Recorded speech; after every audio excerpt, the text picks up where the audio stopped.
Bienvenue à vous dans ma journée de trading. Moi, c'est Emmanuel, comme vous le savez déjà. J'ai décidé de partager avec vous ma journée typique de trading.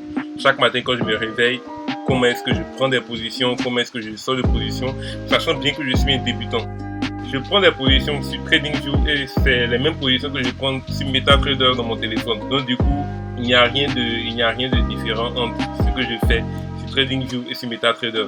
Donc, aujourd'hui, je vais vous expliquer comment est-ce que je prends mes positions. Je vais vous montrer mon journal de trading, comment est-ce que je l'ai élaboré, tout et tout. En tout cas, vous allez voir beaucoup de choses en détail. Sachant que je suis un débutant, je le répète encore et encore, je suis un débutant. Et je ne suis pas un trader depuis des années. J'ai commencé, ça fait un mois. J'ai fait un mois de démo.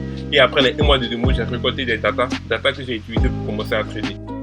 Donc j'ai seulement un écran que je divise en deux bien sûr. Je mets sur une partie mon plan de trading, et l'autre partie je mets mon trading sur l'ordinateur qui est seulement là de l'analyse technique. Je l'utilise simplement pour de l'analyse technique. Moi je trade principalement sur le forex. Je n'ai pas assez d'argent pour trader sur d'autres choses, donc c'est principalement sur le forex que nous tradons. Ok, donc du coup j'ai fini de placer bien mon écran. Voici à quoi ressemble mon écran exactement quand je veux prendre une position autre. Voici à quoi ressemble mon écran. Donc j'ai à ma droite TradingView où j'ai les positions. Regardez, mais il y a une position que j'ai prise il n'y a pas longtemps et voici ce qui se passe. La position actuellement est gagnante. Et j'ai à ma gauche mon journal de trading. Donc du coup quand j'arrive et que je veux commencer à trader, c'est très important d'avoir un journal de trading qui vous empêche de prendre des positions un peu hasardeuses qui ne sont pas réfléchies. Donc ces parties que j'ai mis en rouge là, ces étiquettes là, elles correspondent vraiment aux devises que je trouve qu'il y a du potentiel. Je trouve qu'on peut prendre des positions. Donc on va trader en 4 heures. Donc on ajoute des indicateurs tels que la moyenne mobile EMA, voilà tout ça. Bon, je l'ai déjà fait préalablement, donc je ne vais pas revenir dessus. Bon là, c'est une position que j'ai prise dans mon téléphone. Voilà, j'ai analysé, je me suis dit que voilà, ça va baisser. Donc j'ai décidé de prendre la position de mon téléphone. Et jusqu'à maintenant, je pense qu'elle est très intéressante. C'est une position qui a été bien prise de manière réfléchie. Elle me fait beaucoup de bien cette prise de position. Il faut savoir que j'étais dans le rouge depuis longtemps. Donc du coup, c'est une très belle prise de position. Là, je pense que notre prix va venir moi de tout jusqu'à là. Donc ça, clairement, on va arriver jusqu'à là. Donc le moment, nous sommes encore là, mais on verra. Il y a une position ici qu'on va analyser ensemble. Je pense qu'aujourd'hui, il y a moyen de prendre une position sur le euro USD.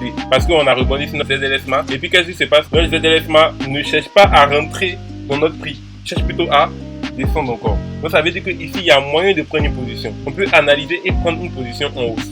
Donc, voici mon plan de trading. Donc, ici, le plan parfait plutôt pour prendre position en longue. Donc, si on doit prendre position en longue, il faut que des conditions soient requises, bien sûr. On ne prend pas position parce qu'il faut prendre position. Il faut que des conditions soient requises. Donc, il faut que notre prix évolue parfaitement dans un range. Oui, il évolue parfaitement dans un range. Il faut qu'il y ait un rebond sur notre support. Regardez bien ce qui se passe là. Regardez bien. Notre prix est venu jusqu'à elle a côtoyé notre ZLSMA à ce niveau-là. Elle a côtoyé notre ZLSMA et après, elle est remontée. On a l'impression qu'elle ne veut pas du tout couper notre ZLSMA. Regardez bien auparavant, qu'est-ce qui s'est passé lorsque notre prix a tué cette zone? Elle a côtoyé notre ZLSMA, mais elle ne l'a jamais cassé entièrement pour descendre.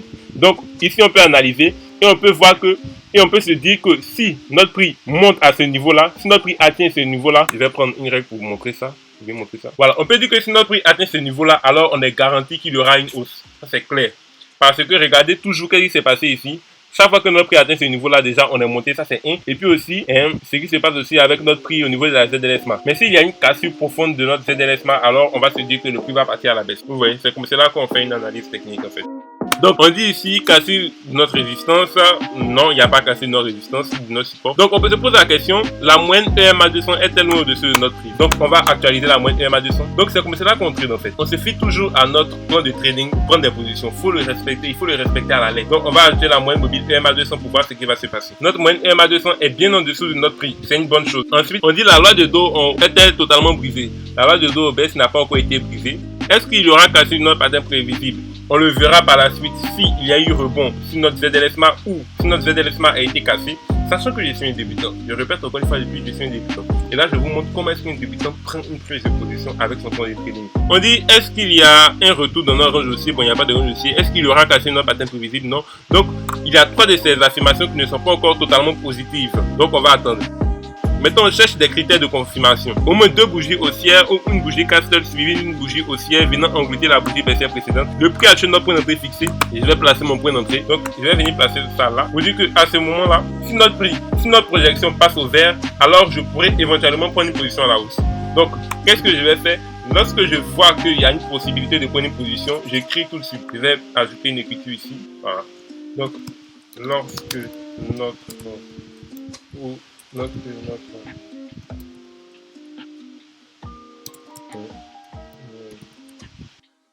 et on dit notre RSI est dans la zone de surachat, donc on va voir notre RSI qui est dans la zone de surachat, on ferme ça. Moi aussi on le ferme parce que après on nous dit, j'ai mis aussi croisement entre la EMA 200, donc on va voir ce que va nous dire notre super indicateur 3 EMA pivot pour l'indice, machin truc, voilà. Vous voyez ici, notre prix est en train de bien casser notre zone de support. On va toujours analyser et voir ce qu'on va faire. Nous sommes proches d'une zone de surachat. Nous ne sommes pas encore dans la zone de surachat, on est proche de la zone de surachat. Voilà, donc on se calme toujours. Donc ça veut dire que c'est une position, je pense bientôt, éventuellement peut-être dans un jour comme cela, on pourra prendre cette position. Donc je suis sûr. Regardez maintenant notre super indicateur 3 EMA Bollinger plus pivot. À ce moment-là, il nous a dit d'acheter. Donc il est fort probable qu'on puisse acheter encore, qu'il puisse être retournement à la hausse. C'est tous ces éléments-là qu'on regarde. Vous voyez, j'ai un plan de trading qui est là. Vous me dites quand est-ce que je peux prendre position, quand est-ce que je peux prendre position. Je m'en tiens qu'à lui. Je ne regarde pas autre chose. C'est comme cela qu'on trade en fait. On ne trade pas parce qu'on a envie de trader, on ne trade pas parce que d'autres ont gagné en faisant ça. On est précis, on a un plan qu'on doit respecter à la lettre. Même si je suis débutant, je ne suis pas fort, mais j'ai un plan qui est là, que je regarde en fonction de ce que j'ai fait auparavant. Donc on va ajouter la EMA 200 avec la SMA 200 pour voir s'il y a un croisement entre les deux. S'il y a un croisement entre les deux, cela veut dire qu'il y aura, il y a un croisement là. Cela veut dire qu'il y aura peut-être un retournement à la hausse, comme je l'ai mis ici. Croisement entre la EMA 200 et la SMA 200. C'est très intéressant. Et enfin, maintenant, le dernier indicateur que je vois pour savoir si je peux prendre une position, si je peux me mettre en long ou pas, c'est Luxago. L'indicateur Luxago. Il est très très puissant cet indicateur. Il te dit vraiment si tu peux prendre position ou pas. Il est vraiment fort dans la confirmation. Vous voyez, il me dit ici que je peux prendre position. Normalement, s'il devait avoir un croisement pour dire retour à la baisse, notre indicateur Luxago allait passer comme cela. Et puis il allait venir se toucher. Mais l'indicateur Luxago est en train de descendre. Donc ce qui veut dire qu'il y aura peut-être un retournement à la hausse. Donc vraiment, si ce trade-là, il faut être vraiment très très précis. Il ne faut pas du tout l'oublier. Il faut vraiment le regarder à tout moment parce qu'il y a une forte prise de position qui va nous permettre de pouvoir manger toute cette partie-là. Donc voici comment un débutant, un parfait débutant comme moi, analyse une devise et décide de se mettre en position ou pas. Toujours en regardant son plan de trading qui est juste à côté. Donc on peut se dire à la prochaine les gars.